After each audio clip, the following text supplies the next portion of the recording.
Entre le pouvoir qui arrive et le balai, il y a comme qui dirait une relation d'amour.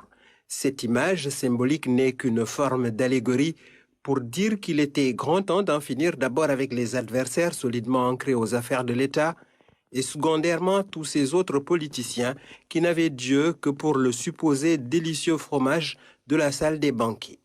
Balayer pour faire le vide et s'ouvrir une voie royale vers la station présidentielle, pour parler comme un de ces candidats du temps de sa splendeur, depuis longtemps balayé en déclin.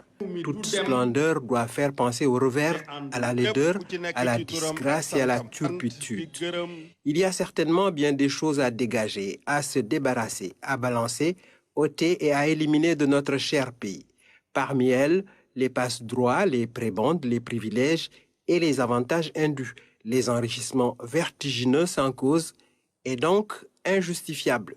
Les coups de balai et de râteau à l'échelle du pays doivent mettre en exergue les valeurs de probité, d'équité, de mérite, d'ardeur et de justice sociale, fondement de l'état de droit, de l'état démocratique. Nous ne réussirons ce set-setal qui n'est pas le premier que si nous parvenons à installer durablement l'honnêteté, l'incorruptibilité, la rectitude, l'humilité et l'intégrité dans notre manière d'être chaque jour. Bien souvent, à l'épreuve du pouvoir enivrant mais contraignant aussi, les grandes résolutions se diluent.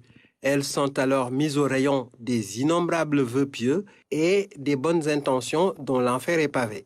Jusque-là, les grandes ruptures promises dans la gouvernance, annoncées à corps et à cri, ne se sont pas produites. Remises au calendrier grec. Nous sommes au Sénégal et les urgences sont partout.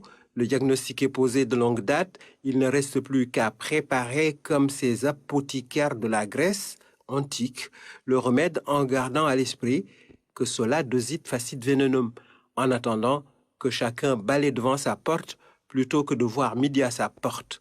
Autrement dit, de ne penser qu'à ses intérêts.